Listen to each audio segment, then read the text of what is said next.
Gloria a Dios. Dios es bueno, siempre bueno con nosotros.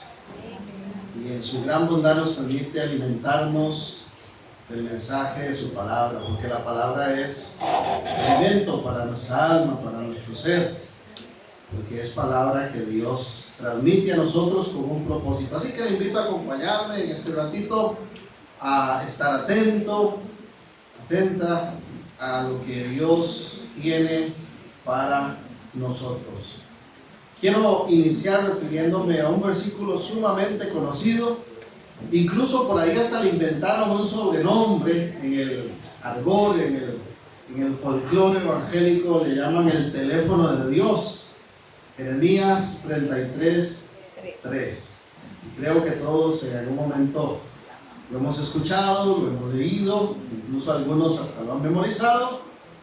Y dice ese versículo: clama a mí y yo te responderé y te enseñaré cosas grandes y ocultas que tú no conoces.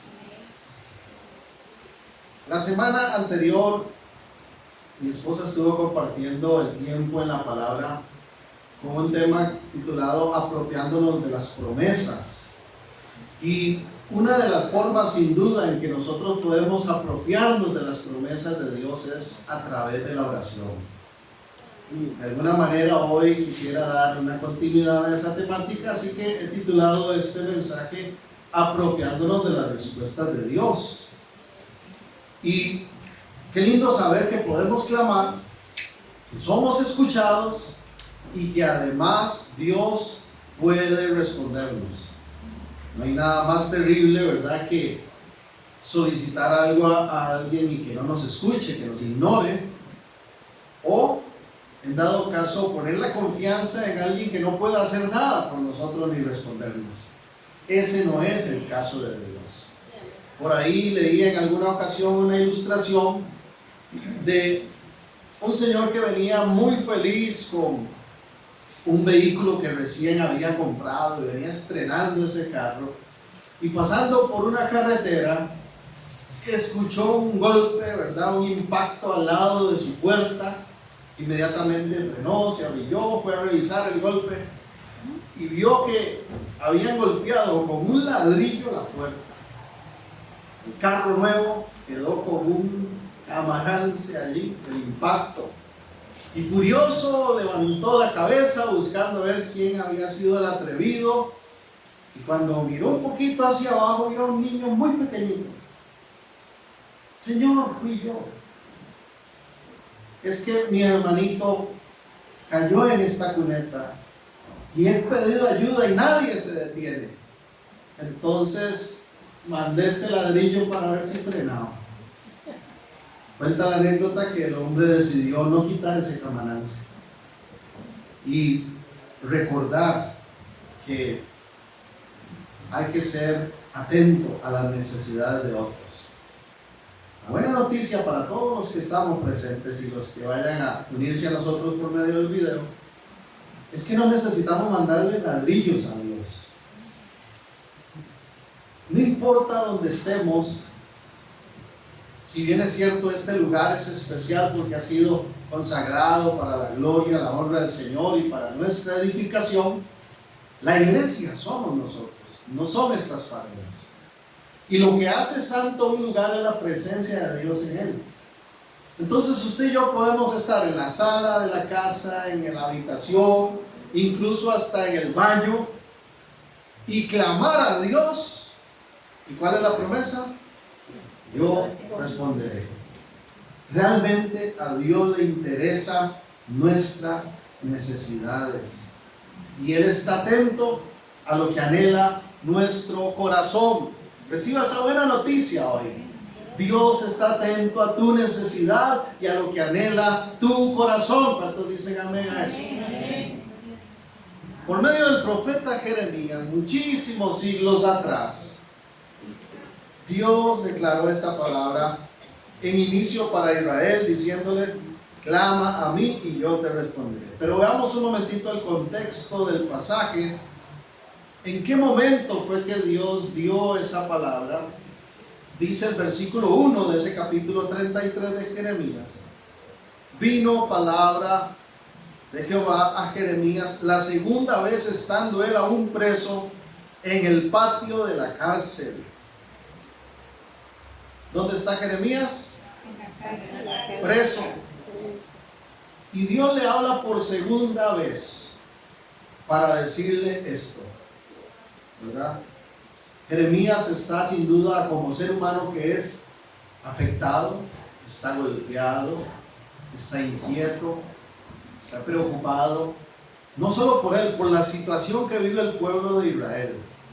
Incluso él, como siervo de Dios, llamado, levantado como profeta, está preso precisamente por cumplir con lo que Dios lo mandó a hacer. Jeremías es conocido también en el ámbito de la escritura, en el ámbito, de la fe cristiana, como el profeta llorón,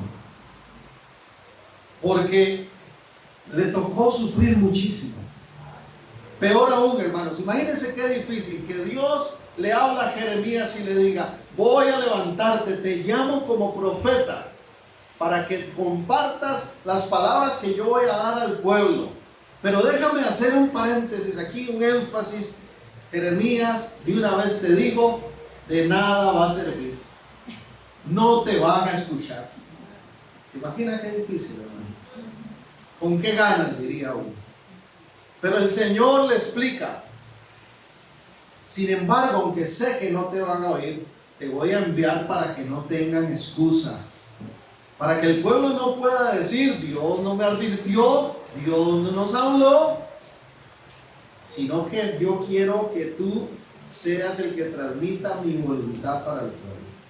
Entonces Jeremías sufre por el pueblo, por la situación de Israel, por la rebeldía, por la dureza del corazón de esta gente, y porque Dios le ha dicho la primera vez, esta es la segunda vez que le habla, pero la primera vez le ha dicho que viene juicio para esa nación, que viene castigo para esa nación.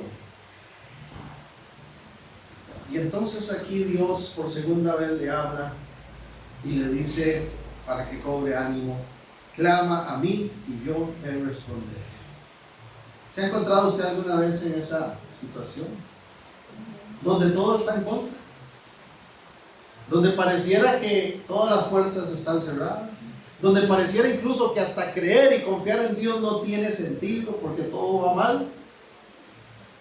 La respuesta de Dios es: levanta oración, clama a mí.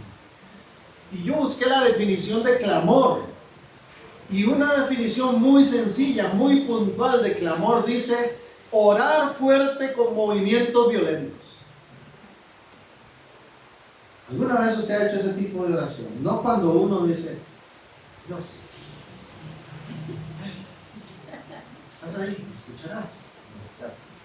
Un clamor es lo que sale de lo profundo del corazón, de nuestro ser. Y cuando uno dice: Dios mío, ayúdame, te necesito, y mueve las manos y de todo y se tira al piso, lo que sea. ¿Alguna vez ha clamado de esa forma? Amén. Todos en algún momento pasamos por momentos donde uno siente que el corazón se le hizo un nudo, que como que le va a dar un infarto y uno tiene que aquietarse, ¿verdad? Pero qué lindo saber que podemos apropiarnos de las respuestas de Dios por medio de la oración. La oración es un arma eficaz, es un arma poderosa. Pero esa oración requiere de dos cosas muy puntuales que voy a mencionar. La primera de ellas es, refiriéndome al contexto que mencionaba, Dios le dice a Jeremías: clame, pero él está sufriendo, él está viendo todas las puertas cerradas, incluso hasta está preso. Así que en primer lugar, la oración que Dios espera de nosotros para apropiarnos de sus respuestas es una oración que se hace desde la fe. El creyente, el Hijo de Dios, el pueblo de Dios debe ser un pueblo de fe, personas de fe. Tenemos que pensar en fe. Decía un amigo, a veces en vez de pensar en fe, pensamos feo. Y todo lo vemos contrario, ¿no? Hay que creerle a Dios. Hebreos 11:6 dice que es necesario que el que se acerca a Dios crea que le hay y que Dios es recompensador, galardonador de los que le buscan. ¿De qué vale que yo me acerque y ore si no creo? Tengo que creer al Dios al cual estoy orando. Así que para que la oración detone esas respuestas de Dios, se requiere en primer lugar fe. Tiene que ser una oración de fe. En el Nuevo Testamento se habla mucho de la fe, pero hay un capítulo específico que se dedica para dar testimonio de los grandes hombres y mujeres de fe que han estado en la Biblia. ¿Recuerdan? Hebreos capítulo 11. ¿Y cómo inicia ese capítulo? Dando una definición de qué es fe. Hebreos 11:1, lo proyecta por favor, Catalina. Nos da la definición puntual, directa, concisa de lo que es fe. Y Jeremías, antes de clamar al Señor, tenía que tener muy claro eso. Tener fe para orar. Porque si queremos apropiarnos de esas respuestas de Dios, nuestra oración tiene que ser de fe. Vea lo que dice la definición. Es pues la fe, la certeza de lo que se espera, la convicción de lo que no se ve. La certeza de lo que se espera, la convicción de lo que no se ve. Certeza es la conciencia, el reconocimiento de que conocemos la verdad de algo. Es el conocimiento seguro que se tiene acerca de algo que no da lugar a la duda. Eso es certeza. ¿Han visto ustedes a veces en algunas películas que se activa una bomba y ahí está corriendo los minutos? Y no hay quien detenga esa bomba. Entonces llaman a algún especialista a lo lejos y le dice, ábrala. Y hay un cable azul y uno rojo. Corte. Si usted duda, explota la bomba. Certeza es esa seguridad de tener ese conocimiento respecto a algo. Sí, es el azul el que la apaga. Pero dice que fe tiene que ver con certeza, conocimiento seguro que se tiene de algo, no dar lugar a dudas. Pero además tiene que ver con convicción. Y convicción es muy similar a la certeza, pero tiene que ver con una seguridad no solo de lo que es verdad, sino de lo que viene en camino, de lo que va a llegar, de lo que se aproxima. Eso es tener convicción.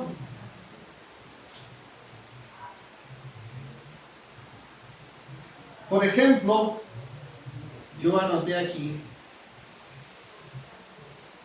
lo que ocurre cuando nosotros decidimos casarnos. Aquel que va al altar tiene que tener la certeza de que esa es la mujer de su vida. Cuando yo estaba ahí esperando a que mi esposa entrara, ¿verdad? Adelante en el altar, pues siempre la mujer es la que desfile bien, ¿verdad? Uno está ahí aguardando. Yo tenía que tener la certeza, estar plenamente seguro de que ella es el amor de mi vida y de que ella me ama. Pero también necesité la convicción de lo que iba a pasar después.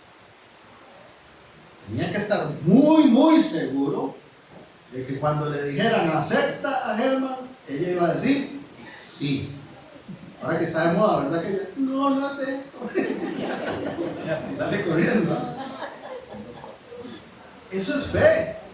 Es una decisión de fe. El que está ahí en la ceremonia, hermanos, es por fe. Yo tengo que creer, tener la certeza de que esa es la mujer de mi vida, porque es para toda la vida, no para una semana, ni para un mes, ni para probar a ver qué sale.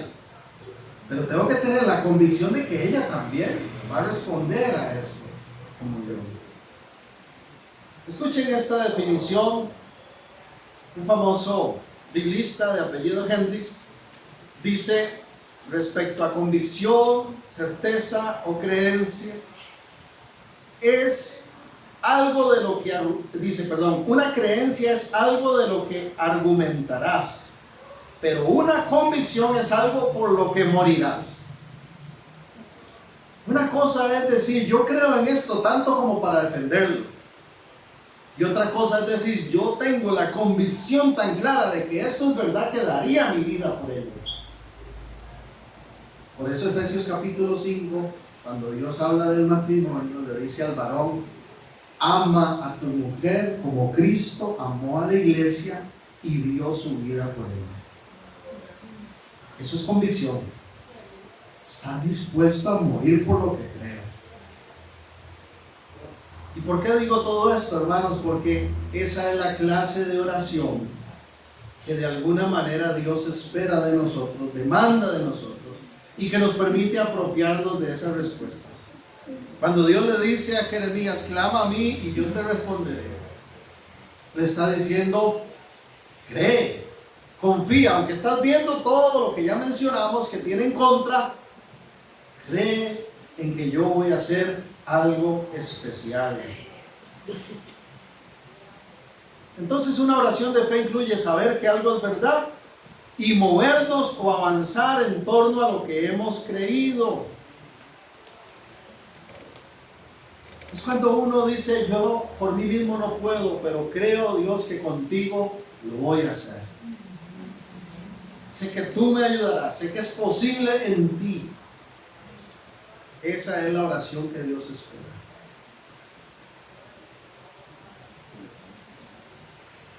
Dicen que una mujer tenía una montaña en la parte enfrente de su ventana y le tapaba mucho la visibilidad y la luz en la mañana. Y un día alguien le dijo: ¿y por qué no ora?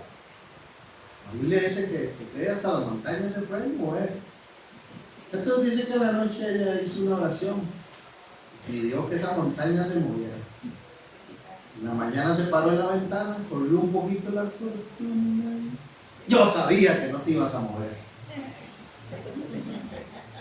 Suena chistoso, hermanos, pero a veces las oraciones nuestras se parecen a todo menos a una oración de fe.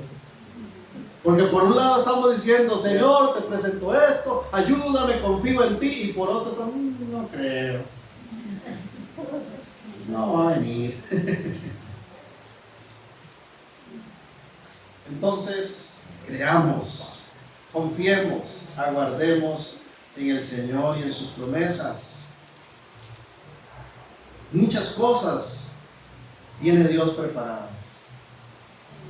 Te enseñaré cosas grandes y ocultas que tú no conoces.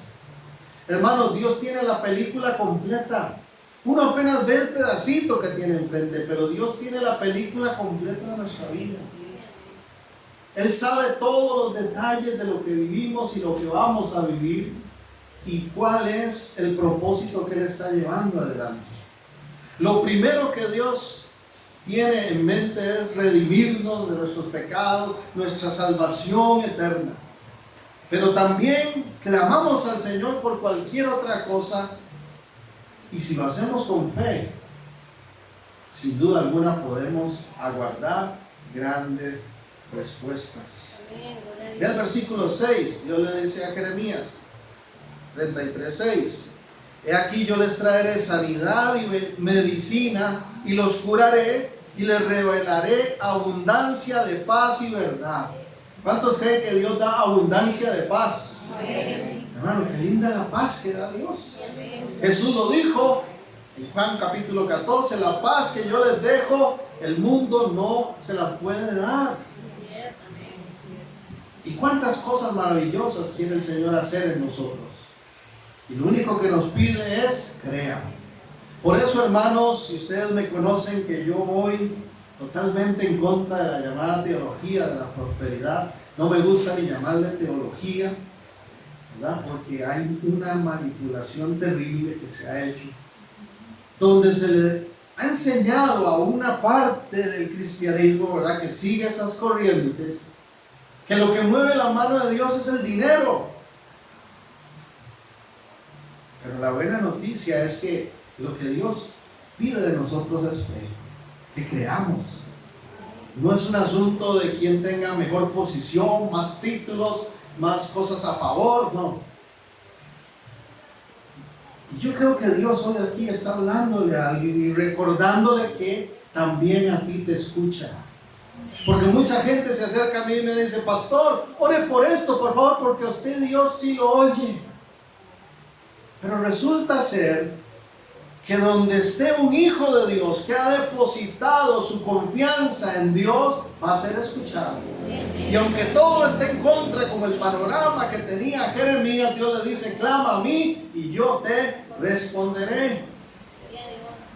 Pero hay que clamar con fe. Santiago capítulo 5, ya en el Nuevo Testamento, por medio de Santiago, se confirma lo siguiente. Santiago 5, voy a leer el verso 13 al 15. ¿Está alguno entre vosotros afligido? Haga oración. ¿Está alguno afligido? Dice. Haga oración. ¿Y quién no tiene aflicciones? ¿Y quién no se siente afligido en algunos momentos? A veces, lamentablemente, la última opción es orar. Hasta hay personas que dicen: ya lo intenté todo, solo me queda orar. No, orar es lo primero. Orar es lo primero.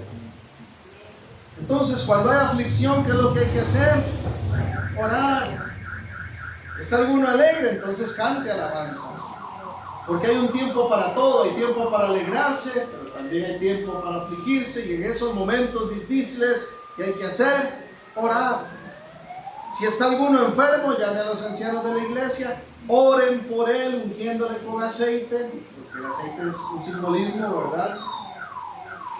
No es el aceite el que sana, sino la oración en el nombre del Señor. Dice: y la oración de fe salvará al enfermo, y el Señor lo levantará. Si hubiere cometido pecados, le serán perdonados. Y aquí hay otra cosa muy importante, porque a veces las personas se sienten indignas del perdón. No merezco que Dios me perdone. He sido tan malo que mejor ni le oro porque no me va a escuchar. Cuando hay un corazón que se humilla, que reconoce que se ha equivocado y que le dice: Dios, perdóname, siéntase perdonado, porque Dios es perdonador. Pero agrega: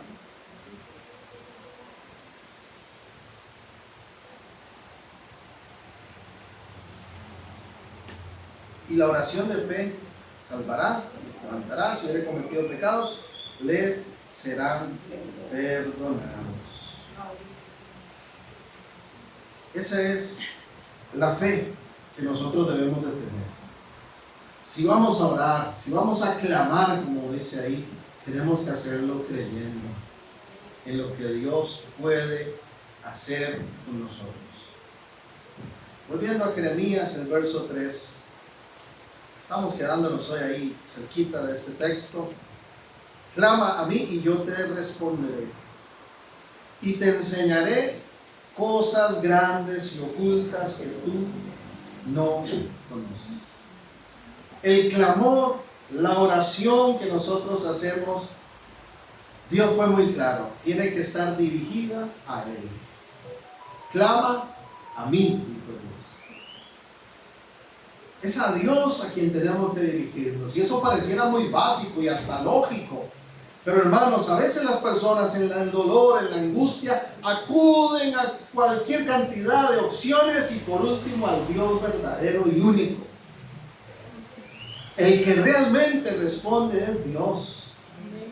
Hay personas que dicen: es que yo le tengo una fe al santo tal. Pero la fe que Dios pide no es para los santos, ni para los líderes de iglesias, es ponerla en Dios. Clama a mí, porque el que realmente responde es Dios.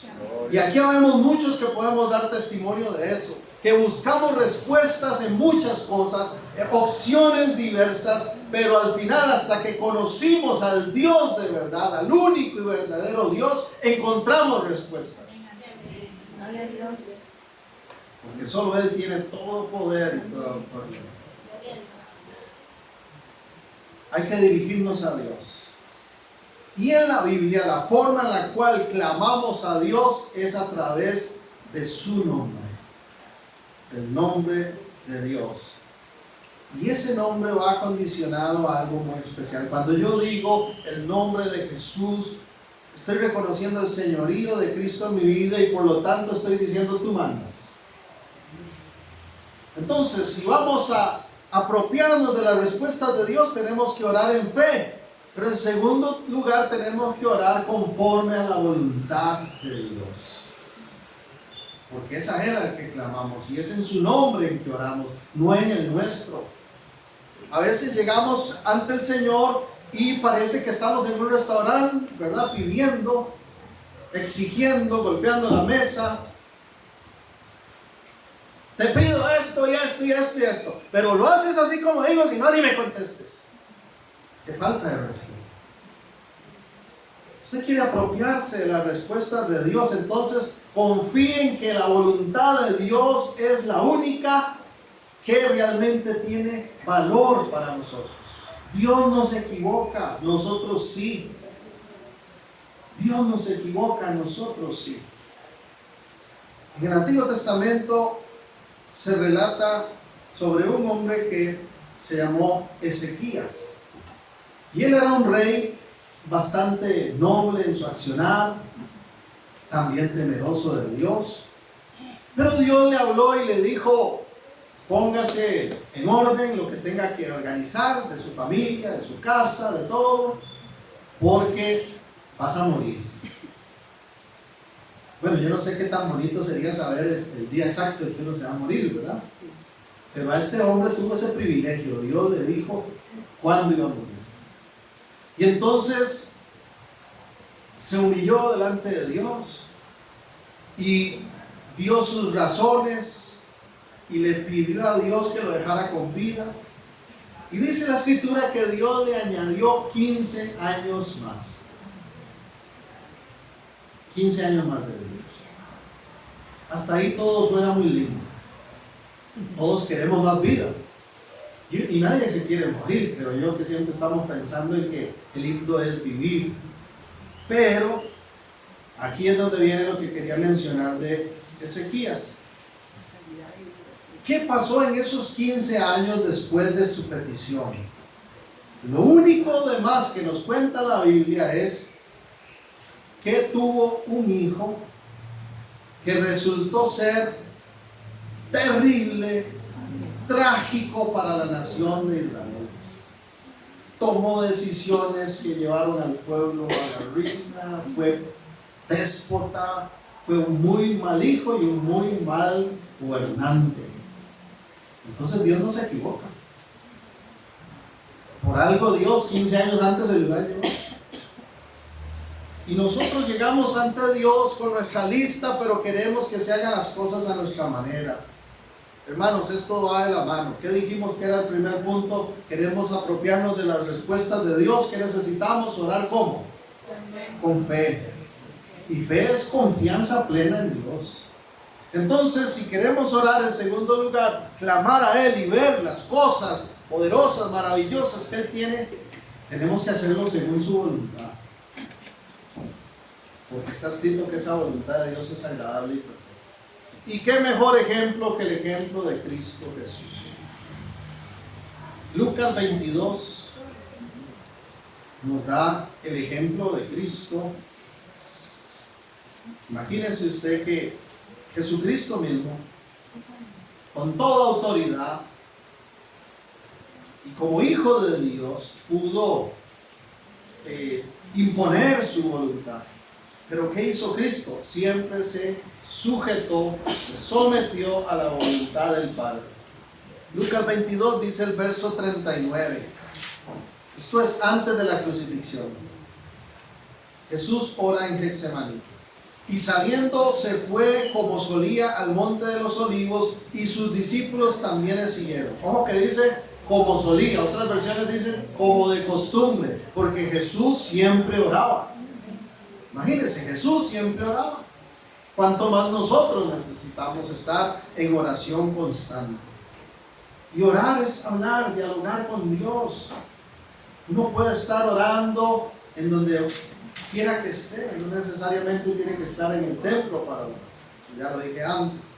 Ahora, cuando llegó a aquel lugar, verso 40, les dijo, ¿verdad?, a los discípulos: orad que no entréis en tentación. Se apartó de ellos a distancia como de un tiro de piedra, y puesto de rodillas oró diciendo: Padre, si quieres, pasa de mí esta copa. ¿Cuál copa?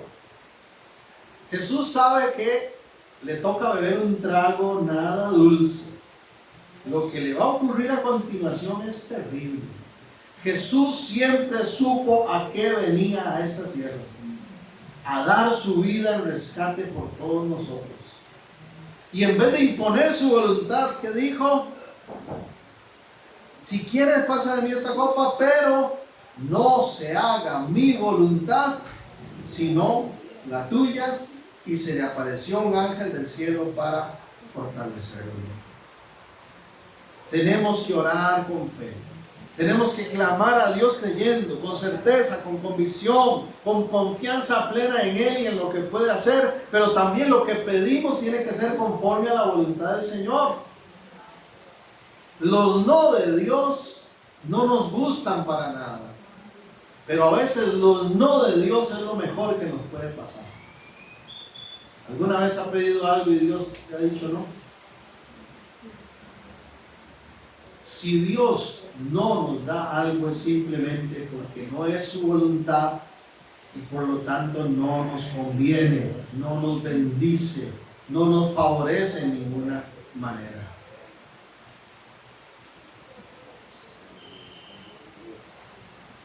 En Juan capítulo 14, en el Evangelio de Juan,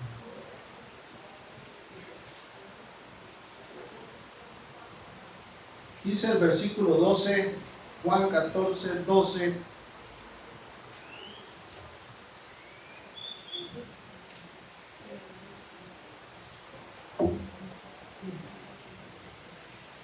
De cierto os digo, el que en mí cree, las obras que yo hago, él las hará también, y aún mayores hará, porque yo voy al Padre. Y todo lo que pidieres al Padre en mi nombre lo haré, para que el Padre sea glorificado en el Hijo. Si algo pidieres en mi nombre, yo lo haré. Pedimos a Dios en el nombre de Jesús, y Jesús siempre se sometió a la voluntad del Padre. Entonces todo lo que nosotros pidamos tiene que ser conforme a la voluntad de Dios, de nuestro Señor, y no a la nuestra. A veces uno le pide a Dios algo y como que la respuesta no llega, y uno no entiende por qué Dios no quiere responder, pero pasa un poco el tiempo y se da cuenta y dice: ahora entiendo, no me conviene, esto no era de bendición. Así que tenemos que confiar en Dios plenamente, someternos a su autoridad, no a la nuestra en ninguna manera, sino a la de Dios. Clama a mí y yo te responderé. Te enseñaré cosas grandes y ocultas que tú no conoces. Hermanos, ¿cuántas cosas no conocemos nosotros? Infinidad de cosas. Cosas del presente que no conocemos y cosas del futuro mucho menos. Pero ¿cuántas cosas no conoce Dios? Ninguna. Él todo lo sabe. Es omnisciente. Todo lo ve, todo lo conoce, todo lo sabe.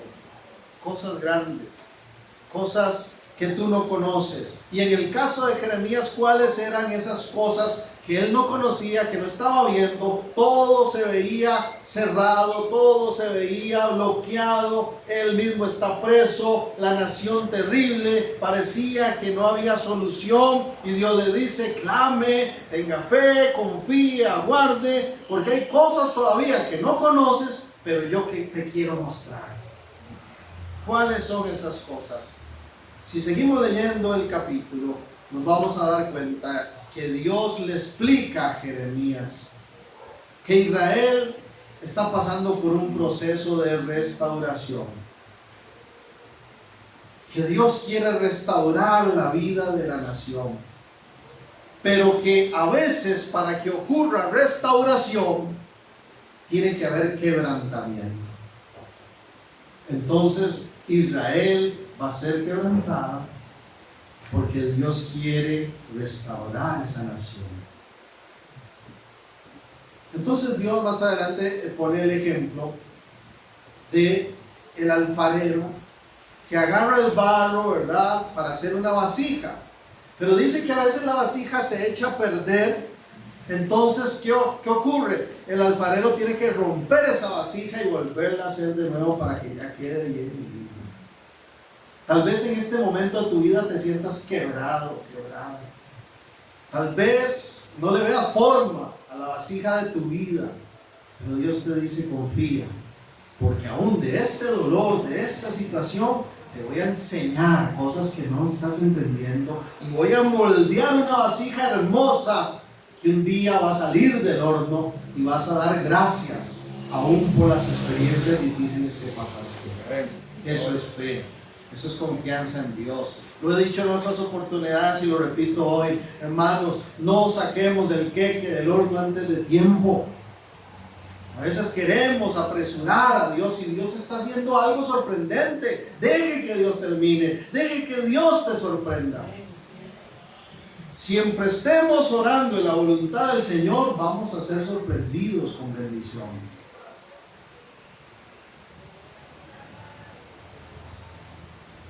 Y la promesa para Israel por medio de Jeremías es tan grande que Dios les dice: voy a restaurar la nación, los voy a levantar, voy a hacer una obra nueva, cosas que tú ni conoces ni has visto, las vas a contemplar. Y esa promesa incluso alcanza y apunta proféticamente a la obra de Cristo.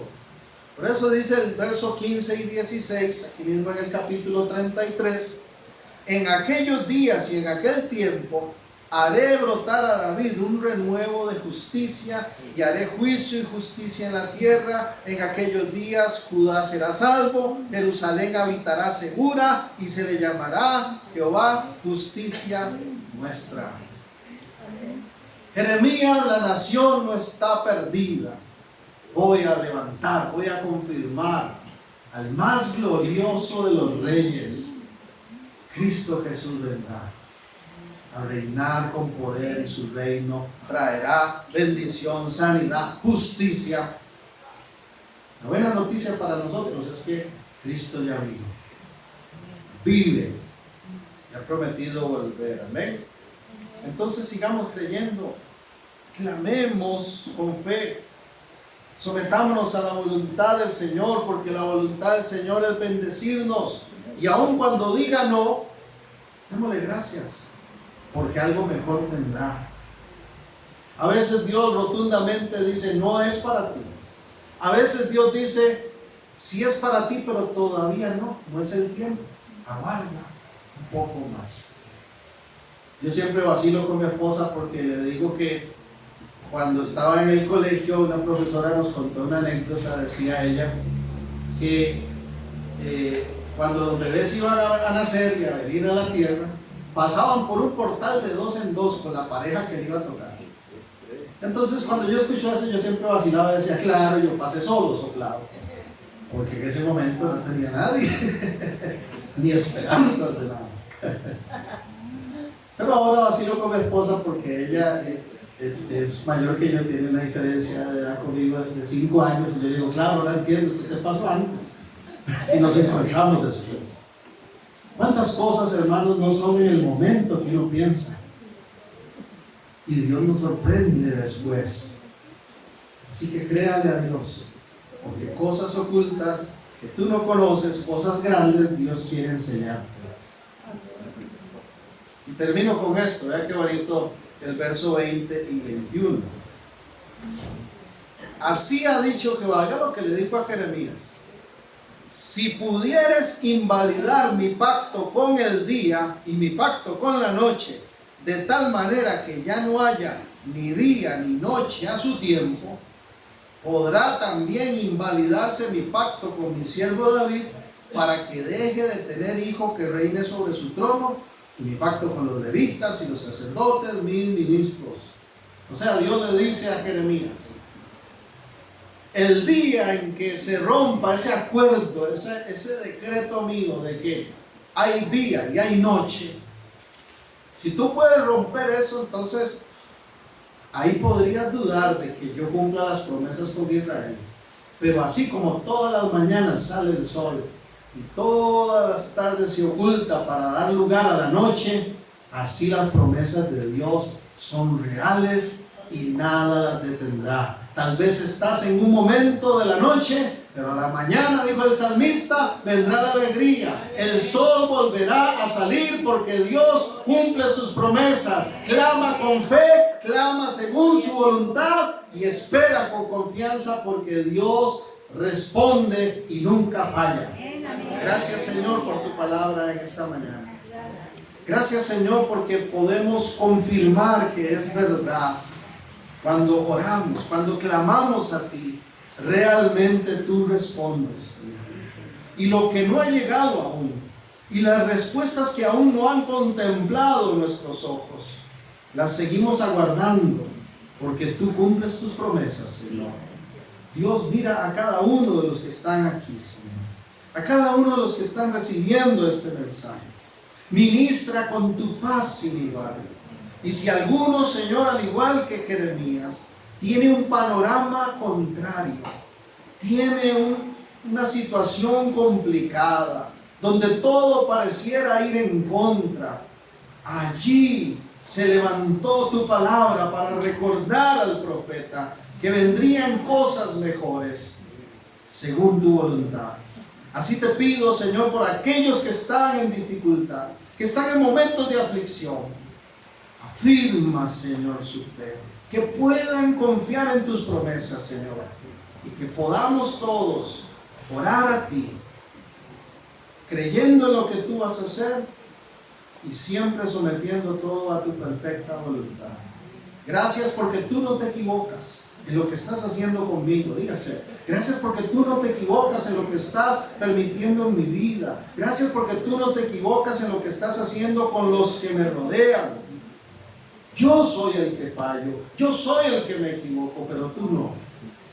Confío en ti y hoy decido orar en esa dirección. Hágase tu voluntad en mi vida y sorpréndeme con tu favor. En el poderoso nombre de Cristo Jesús oramos, que así sea hecho. Amén. Amén. Y amén.